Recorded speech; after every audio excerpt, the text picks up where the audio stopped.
Nous voilà arrivés à Kelatemguna, la fameuse vallée de la rose. Il règne une ambiance presque mystique, comme si la vallée renfermait un trésor. Et ça n'est pas loin de la vérité. L'air est chaud, on sent que le désert n'est pas très loin. Qui pourrait soupçonner qu'une fleur aussi délicate que la rose puisse pousser dans un climat si difficile? Et pourtant, entre deux montagnes aux allures désertiques, nous découvrons un véritable petit oasis de verdure.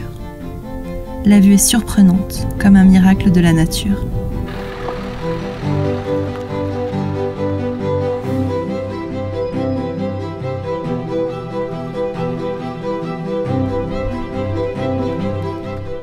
Les champs de roses prennent vie au milieu de nulle part.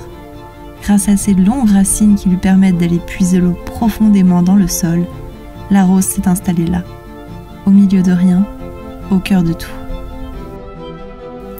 La marque La Vie Zoé travaille exclusivement avec des coopératives féminines.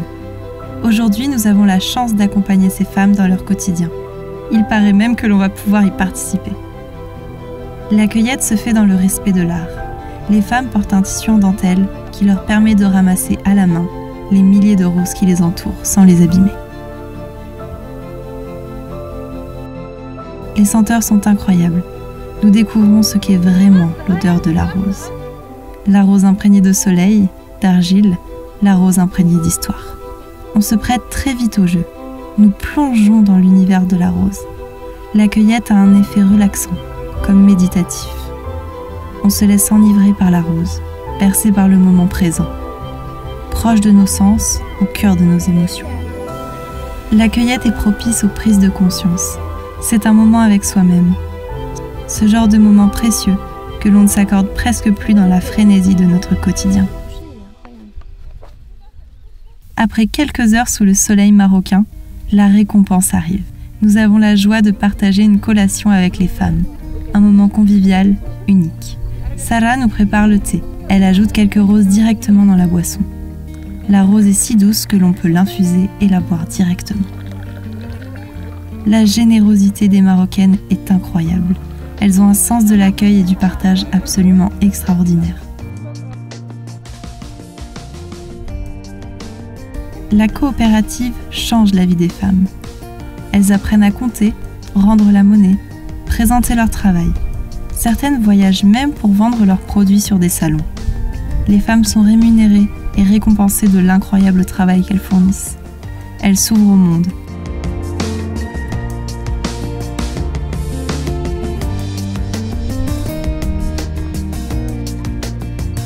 Voilà, on vient de terminer la cueillette du premier champ et on a obtenu 3 sacs. Sachant qu'il nous faut 100 kg et qu'un sac pèse 13 kg, on va devoir attaquer le deuxième champ juste derrière. C'est parti! Bon, là on a un petit passage dans les oliviers.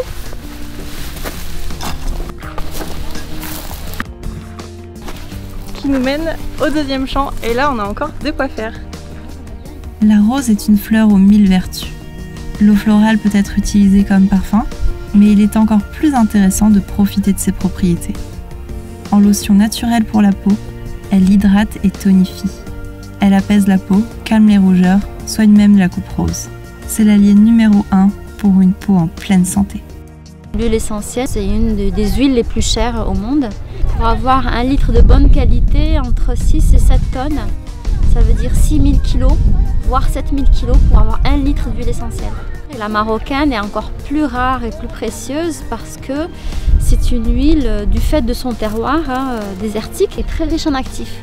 Donc même l'eau florale qu'on aura distillée sera une eau florale plutôt riche en actifs par rapport à des roses qui sont cultivées dans des milieux un peu plus humides, comme la Bulgarie par exemple, les premiers exportateurs et producteurs de roses. La rose bulgare, c'est ce qu'on trouve beaucoup dans le marché, même français. La rose marocaine, bien évidemment, elle a ce terroir désertique qui fait voyager, elle a ce côté orient aussi. Et en même temps, c'est une rose qui est très délicate, qui a des pétales très douces. Et on pourrait passer la journée à la sentir, on ne s'en lasserait pas. Là on continue la cueillette, je pense qu'on va essayer d'avoir à peu près une centaine de kilos pour aujourd'hui, pour pouvoir faire une distillation, nous permettre d'avoir une centaine de litres d'eau florale. Et donc cette eau florale, moi je travaille avec, enfin en tout cas je l'importe en France, Et elle est vendue sous la marque La Vie Zoé que j'ai créée. Voilà.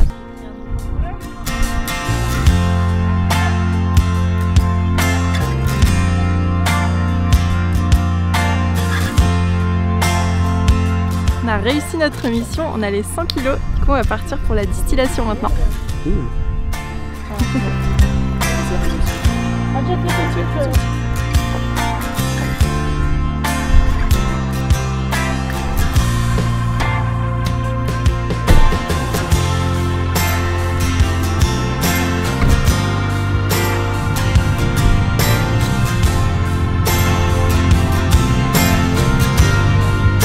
Arrivé dans la coopérative, donc les femmes sont en train de trier les 100 kg de rose qu'on a ramassé tout à l'heure.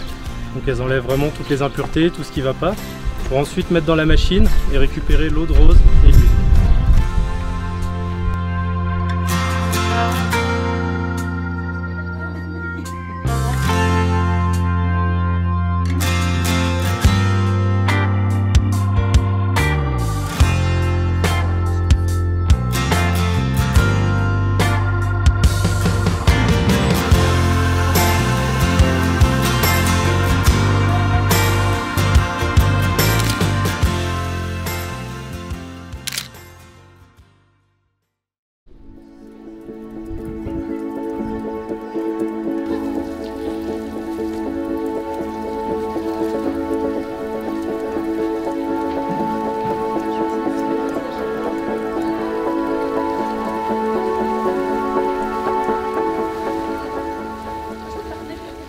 On a rempli avec toute la cueillette de ce matin des pétales qu'on a triés.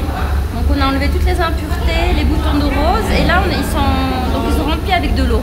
La prochaine étape, ça va être de chauffer jusqu'à 100 degrés. Une fois que ça augmente en température, la vapeur va traverser les pétales et monter.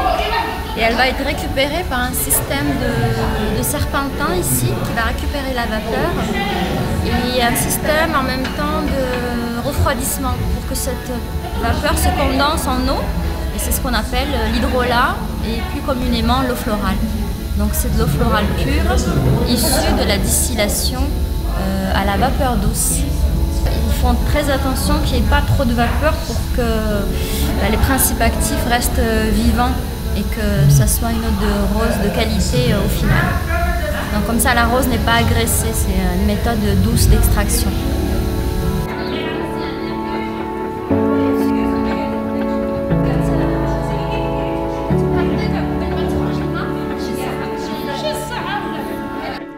L'eau de rose est ensuite récupérée dans des bidons hermétiques avant d'être conditionnée en flacons et étiquetée.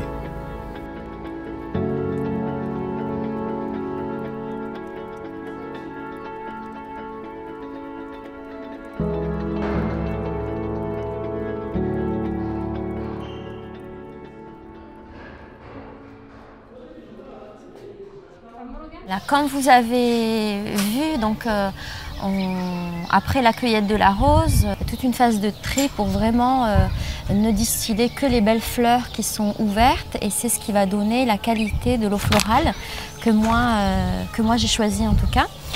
On va la mettre dans des bidons et donc c'est ces bidons-là qui sont importés en France et moi je travaille en collaboration avec un petit laboratoire dans le sud de la France. Là on va analyser tout l'aspect bactérien pour pouvoir donner une date limite d'utilisation, on va dire, optimale. Donc on a construit notre première collection à travers les éléments de la rose, tout en proposant des essentiels vraiment de beauté qui ne sont pas transformés. C'est-à-dire que nous, chaque soin est basé sur un élément et chaque soin qu'on propose est composé d'au maximum de 2 ingrédients qui ne sont pas transformés.